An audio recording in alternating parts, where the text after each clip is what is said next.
Hello दोस्तों, good morning. मेरा नाम है कृष्ण कुमार और आप देख रहे हैं जीके टू द पॉइंट।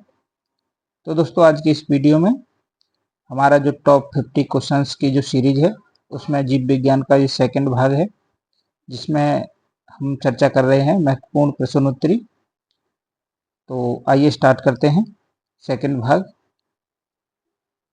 और एक बार जल्दी जल्दी से हम इसका विषय वर्गीकरण देख लेते हैं। टॉपिक्स कौन कौन से के हम जो चर्चा कर रहे हैं। पहला टॉपिक है कोश का, जिसकी हम लास्ट क्लास में चर्चा कर चुके हैं पहले भाग में। दूसरे भाग में हम आज चर्चा करेंगे आनुवंशिकी यानी कि जेनेटिक्स। तीसरे भाग में रहेगा मानव शरीर यानी ह्यूमन बॉडी। चौथे भाग में रहेगा पादप विज्ञान यानी कि बॉटनी। पांचवें भाग में रहेगा प्राणी विज्ञान यानी जूलॉजी। छठे भाग में रहेगा पारिस्थितिकी यानी कि इकोलॉजी। सातवें भाग में रहेगा रोग और प्रतिरक्षा यानी डिजीज एंड इम्यूनिटीज। आठवें भाग में रहेगा जैव प्रौद्योगिकी यानी बायोटेक्नोलॉजी। नवें भाग में रहेगा विकास और उत्पत्ति यानी एवोल्यूशन और ओरिजिन। और 10वें भाग में विविध यानी मिसलेनियस। तो आइए स्टार्ट करते हैं आज का जो टॉपिक है जेनेटिक्स। इससे संबंधित आज हम 50 क्वेश्चंस देखेंगे। तो आइए स्टार्ट करते हैं। आज का पहला सवाल। पहला, आनुवंशिकी के जनक कौन है? एक बार हम आपको फिर बताते चलें कि आप क्वेश्चंस के आंसर देते चलिए, आप सोचते चलिए, और वीडियो के लास्ट में फिर आप कमेंट सेक्शन में जरूर बताइएगा आपके क्वेश्चन कितने सही गए कितने नहीं। तो पहला क्वेश्चन है, आनुवंशिकी के जनक कौन है? इसका आंसर है ग्रेगर जॉन मेंडल। ठीक है, कोई मेंडली भी कह देता है, ग्रेगर जॉन मेंडली, तो आप याद रखिएगा। सेकंड क्वेश्चन है, आनुवंशिकी क्या है? यहाँ पर आनुवंशिकी की परिभाषा पूछी गई है। इसका आंसर है गुणसूत्रों व जीन के माध्यम से गुणों के संचरण का अध्ययन। ये क्वेश्चन इस प्रकार भी आ सकता है कि गुणसूत्रों व जीन के माध्यम से गुणों के संचरण का अध्ययन क्या कहलाता है? इसका आंसर है आनुवंशिकी। तीसरा क्वेश्चन है, मेंडल ने किस पौधे पर प्रयोग किए थे? मेंडल जो है, ग्रेगर जॉन मेंडल, इन्होंने किस पौधे पर प्रयोग किए थे? इसका आंसर है मटर, प्यूज्म सेटिवम इसका साइंटिफिक शायद नाम है। फोर्थ क्वेश्चन है, मेंडले के अनुसार किसी लक्षण के लिए जिम्मेदार इकाई को क्या कहते हैं? आंसर है कारक। अब जीन, यानी कि जब इन्होंने बताया था तो उसको कारक नाम दिया था, लेकिन जब अब उसकी खोज होती रही तो पहचान हुई, उसकी जीन के रूप में उसकी पहचान हुई है, तो अब उसको जीन कहते हैं। लेकिन मेंडले के अनुसार क्या था? कारक। याद रखिएगा, ठीक है। पांचवा क्वेश्चन है, मनुष्य में गुणसूत्रों की कुल संख्या कितनी होती है? इसका आंसर है 46, यानी कि 23 जोड़े। नेक्स्ट क्वेश्चन है, जीन क्या होते हैं? जीन क्या होते हैं? इसका उत्तर है डीएनए के खंड जो किसी विशेष लक्षण को नियंत्रित करते हैं। सातवां है, डीएनए का पूर्ण रूप क्या है? डीएनए का पूर्ण रूप, ये इसमें फुल फॉर्म पूछा गया है। इसका आंसर है डीऑक्सीराइबोन्यूक्लिक एसिड। ठीक है, डीएनए का पूर्ण रूप जब हम क्लासेस करेंगे बायोलॉजी की, तो उसमें हम इन चीज़ों के बारे में बताएंगे कि ये नाम कैसे पड़ा, डीऑक्सीराइबोन्यूक्लिक एसिड। तो इन चीज़ों की हम सब चर्चा करेंगे। और डीएनए क्षारों से मिलकर बना होता है, नाइट्रोजनी क्षार होते हैं, लेकिन नाम इसका एसिड है। ये भी हम इसकी चर्चा करेंगे, नाम एसिड क्यों है और अम्ल, और इसमें क्षारों का प्रयोग किया गया है, इसकी हम आगे चर्चा करेंगे। आठवां क्वेश्चन है, डीएनए की द्विकुंडली संरचना किसने बनाई? डीएनए की द्विकुंडली संरचना किसने बनाई? इसका उत्तर है वाटसन और क्रिक। नाइन्थ क्वेश्चन है, आरएनए का मुख्य कार्य क्या है? आपको ना दिख रहा हो तो मैं बोल रहा हूं तो आप सुनिएगा। आरएनए का मुख्य कार्य क्या है? इसका उत्तर है प्रोटीन संश्लेषण में सहायता। अगर आपसे कोई पूछे प्रोटीन संश्लेषण में सहायता कौन करता है? आरएनए। नेक्स्ट क्वेश्चन है, मनुष्यों में लिंग निर्धारण किसके द्वारा होता है? इसका आंसर है वाई गुणसूत्र के द्वारा। जो एक्स एक्स और एक्स वाई होते हैं ना, तो एक्स एक्स तो दोनों में, एक्स तो दोनों में है, एक्स एक्स एक्स वाई, सिर्फ वाई का अंतर है। तो उसी से लिंक का निर्धारण होता है। नेक्स्ट क्वेश्चन है, हीमोफीलिया किस प्रकार का रोग है? उत्तर है आनुवांशिक रोग। नेक्स्ट क्वेश्चन है, आनुवांशिकता के आधार क्या हैं? उत्तर है डीएनए। नेक्स्ट क्वेश्चन है, डीएनए किस कोशिकांग में पाया जाता है? इसका उत्तर है केंद्रक यानी कि न्यूक्लियस। ठीक, यहाँ पर डीएनए किस कोशिकांग में, ऐसा ही क्वेश्चन एक था जो लास्ट क्लास हुई थी, पहला भाग हुआ था, उसमें भी कि डीएनए कहाँ पाया जाता है, तो उसमें एक माइटोकॉन्ड्रिया भी ऑप्शन दे रखा था जिसको हम एमडीएनए कहते हैं। ठीक है, तो इसमें जो डीएनए की बात चल रही है वो केंद्रक वाले डीएनए की बात कह रहा है, जो न्यूक्लियस में जो पाया जाता है उस डीएनए की बात। माइटोकॉन्ड्रिया में भी डीएनए पाया जाता है जिसको एमडीएनए कहते हैं, माइटोकॉन्ड्रियल डीएनए। नेक्स्ट क्वेश्चन है, मनुष्यों में कितने जोड़े ऑटोसोम होते हैं? इसका आंसर है 22। जो 23वां जो होता है, 23वां जोड़ा जो हमने पिछले क्वेश्चन में चर्चा की थी, कितने वो होते हैं, तो 46 थे 23 जोड़े, तो उसमें से 22 जोड़े ऑटोसोम होते हैं, और जो 23वां जोड़ा होता है वो सेक्स निर्धारण के लिए होता है, लिंग निर्धारण के लिए। नेक्स्ट क्वेश्चन है, गुणसूत्र किससे बने होते हैं? क्रोमोसोम किससे बने होते हैं? इसका आंसर है डीएनए और प्रोटीन। हिस्टोन प्रोटीन होती है और डीएनए, इनको मिला के गुणसूत्र बनते हैं।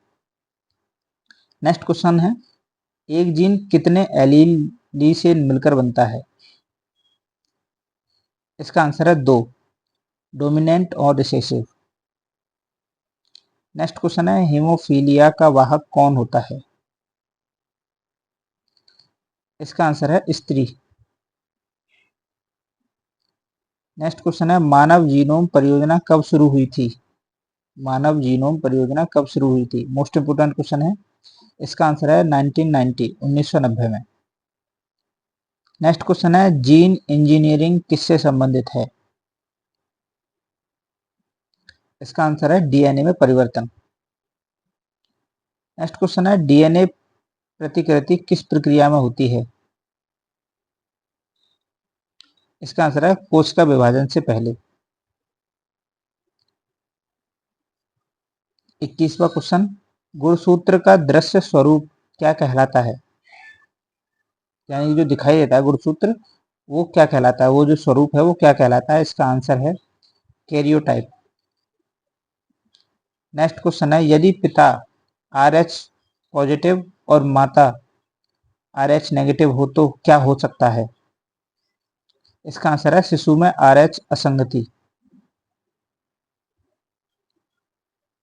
नेक्स्ट क्वेश्चन है, किसे फादर ऑफ इंडियन जेनेटिक्स कहा जाता है? इंपोर्टेंट क्वेश्चन है, father of genetic Indian genetics. इसका आंसर है कोट्टयम महादेवन। नेक्स्ट क्वेश्चन है, पन्नेट स्क्वायर का प्रयोग किसमें होता है? इसका आंसर है संभावित जीन संयोजन ज्ञात करने में। नेक्स्ट क्वेश्चन, जीनोम क्या होता है? इसका आंसर है किसी जीव का संपूर्ण आनुवांशिक पदार्थ जीनोम कहलाता है। यहाँ तक हमारे आधे क्वेश्चंस हो गए। तो आगे जारी रखने से पहले एक सूचना दे देते हैं हम। इसी प्रकार हम जो 10 भाग ये इसके कंप्लीट करेंगे, एक भाग हम ऐसा भी लेकर आएंगे जिसमें हम जो बायोलॉजी और विज्ञान की जो और भी शाखाएं होती हैं, जैसे कि फलों के अध्ययन वाले को क्या कहते हैं, इत्यादि इत्यादि जो भी है, कृषि विज्ञान वगैरह ये होते हैं, विटीकल्चर वगैरह जितने भी क्वेश्चंस होते हैं इन सब की हम चर्चा कर लेंगे। और इसी प्रकार से हम जो लक्ष्य रखा है कि सभी सब्जेक्टों के कम से कम 500 क्वेश्चंस हम लेकर आएंगे, और फिजिक्स केमिस्ट्री के जो मिक्स क्वेश्चन लेकर आएंगे इन्हीं के बाद आएंगे। और दूसरा कि हम हर सब्जेक्ट के पिछले 10 साल के क्वेश्चंस को हम इसी प्रकार लेकर आएंगे। तो आप जो भी नए स्टूडेंट जुड़े हैं वो चैनल को सब्सक्राइब जरूर कर दें, अपने दोस्तों को बताएं, वीडियो लाइक करें, शेयर करें।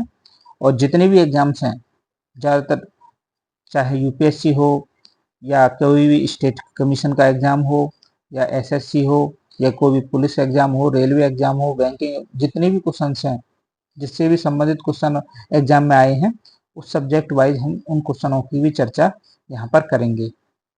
पिछले 10 साल के क्वेश्चन, जो भी अगर 10 साल पहले तक का एग्जाम है, अगर कोई एग्जाम अभी स्टार्ट हुआ हो तो उसके हम गारंटी नहीं लेते, उसके हम उतने ही क्वेश्चन कर पाएंगे जितने जब से वो स्टार्ट हुआ है, ठीक है। लेकिन पिछले 10 साल के क्वेश्चन हम यहाँ पर चर्चा करेंगे। तो आइए स्टार्ट करते हैं, जारी रखते हैं। नेक्स्ट क्वेश्चन, डीएनए में 4 नाइट्रोजन बेस कौन से हैं? जो हम कह रहे थे ना, नाइट्रोजन बेस, नाइट्रोजन क्षार से मिलकर बना होता है डीएनए, और आरएनए भी नाइट्रोजन बेस से बनकर मिलकर बना होता है। इसकी भी हम चर्चा आगे करेंगे, लेकिन यहाँ पर बताते हैं डीएनए में 4 नाइट्रोजन बेस कौन से हैं। इसका आंसर है एडेनिन, ग्वानिन, साइटोसिन, थाइमिन। ये 4 है, ये 4 अक्षर ए, जी, सी और टी, इन 4 लेटर्स से ही, मतलब शॉर्ट में उनको ए, जी, सी, टी कह देते हैं। तो इन्हीं से मिलकर ये संपूर्ण डीएनए बना है। जो अपनी जिंदगी है इन 4 लेटर्स की है, A, G, C, T, adenine, guanine, cytosine, thymine, ठीक है। ये नाइट्रोजन बेस होते हैं, यानी क्षार होते हैं, नाइट्रोजनी क्षार, लेकिन इसको हम एसिड कहते हैं। इसका कारण हम आगे बताएंगे जब हम क्लासेस करेंगे। तो नेक्स्ट क्वेश्चन है, आरएनए में थाइमिन के स्थान पर कौन होता है? देखो यहाँ पर उसने खुद ही बता दिया कि आरएनए में एडेनिन भी होता है, ग्वानिन भी होता है, साइटोसिन भी होता है, लेकिन थाइमिन के स्थान पर दूसरा आ जाता है, और वो कौन आता है? इसका आंसर देखते हैं, यूरासिल। इसको हम यू कहते हैं, ठीक है। तो आरएनए में क्या क्या होते हैं? एडेनिन, ग्वानिन, साइटोसिन और यूरासिल, ये आरएनए में होते हैं। और डीएनए में क्या होते हैं? एडेनिन, ग्वानिन, साइटोसिन और थाइमिन। जो बॉन्ड जो बनते हैं वो ग्वानिन और साइटोसिन के अंदर बनते हैं, और एडेनिन थाइमिन के अंतर्गत जो बॉन्ड बनते हैं। आप जब स्ट्रक्चर देखो, यहाँ पर राइट साइड में देख रहे होंगे, ये जो डीएनए का जो स्ट्रक्चर है, इसमें बीच में बॉन्ड से दिखाई दे रहे हैं ना, तो यही है। जैसे ग्वानिन और साइटोसिन में ट्रिपल बॉन्ड बनता है, हाइड्रोजन बॉन्ड होते हैं, ये ट्रिपल बॉन्ड बनता है। और एडेनिन ग्वानिन में, ठीक, डबल बॉन्ड बनता है, और ये हाइड्रोजन बॉन्ड होते हैं। ज़्यादा इस पर चर्चा नहीं करेंगे, ये क्विज वाली सिर्फ क्लासेस है। तो आइए आगे नेक्स्ट देखते हैं, ट्रांसक्रिप्शन किस में होता है? इसका आंसर है डीएनए से एमआरएनए का निर्माण।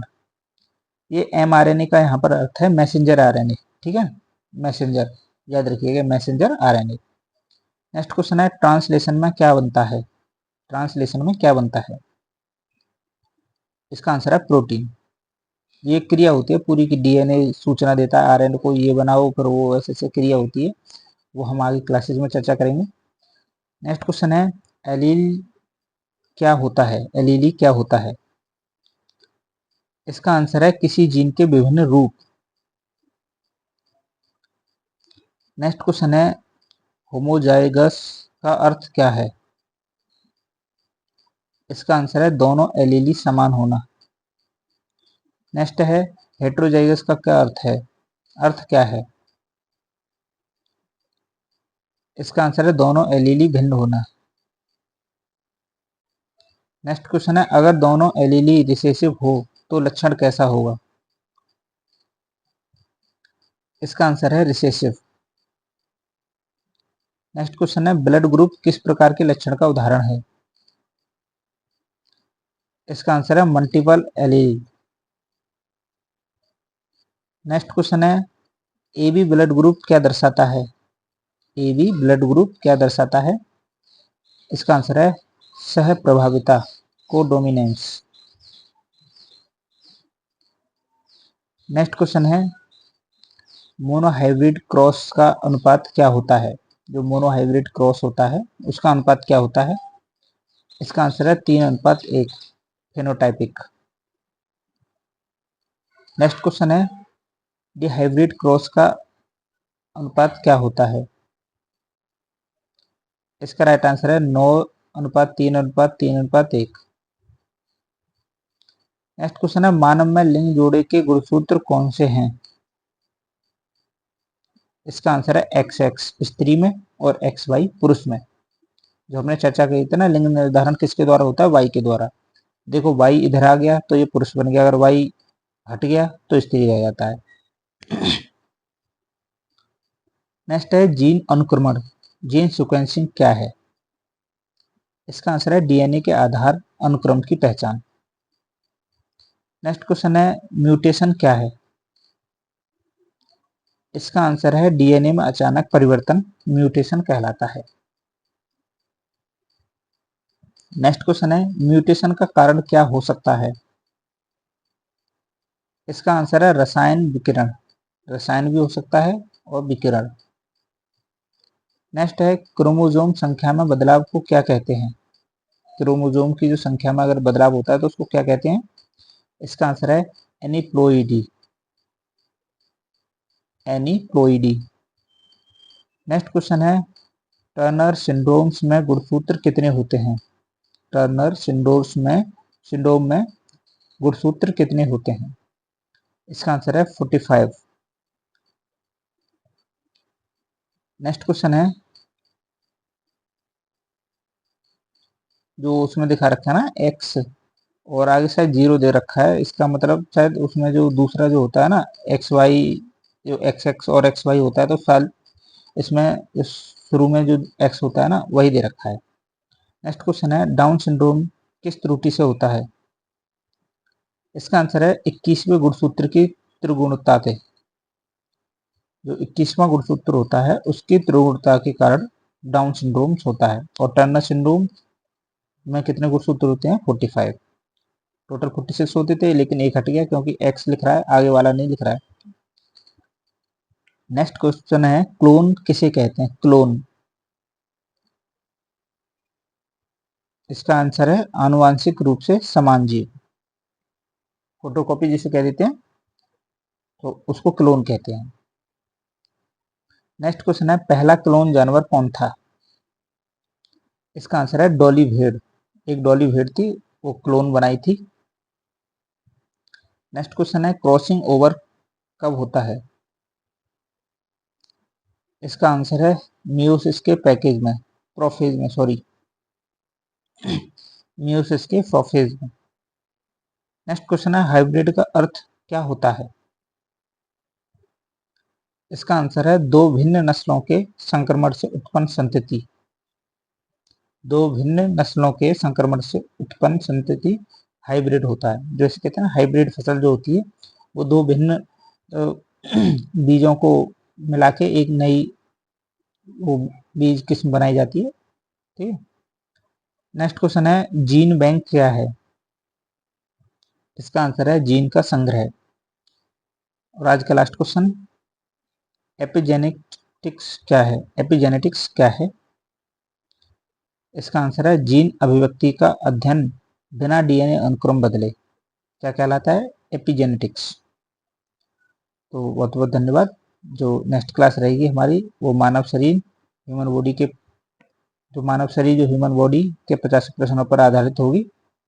इसी के साथ बहुत बहुत धन्यवाद। और फिर से वही सूचना जो आपने अभी तक दूसरे टॉपिक के 50 प्रश्नों को देखा है, आगे की कक्षा में और प्रश्न देखेंगे। हम प्रत्येक विषय से कम 500 प्रश्न लेकर आए हैं और हमारे साथ जुड़ने के लिए और अपनी तैयारी मजबूत करने के लिए अभी सब्सक्राइब करें और वीडियो लाइक करें, दोस्तों को शेयर करें। बहुत बहुत धन्यवाद।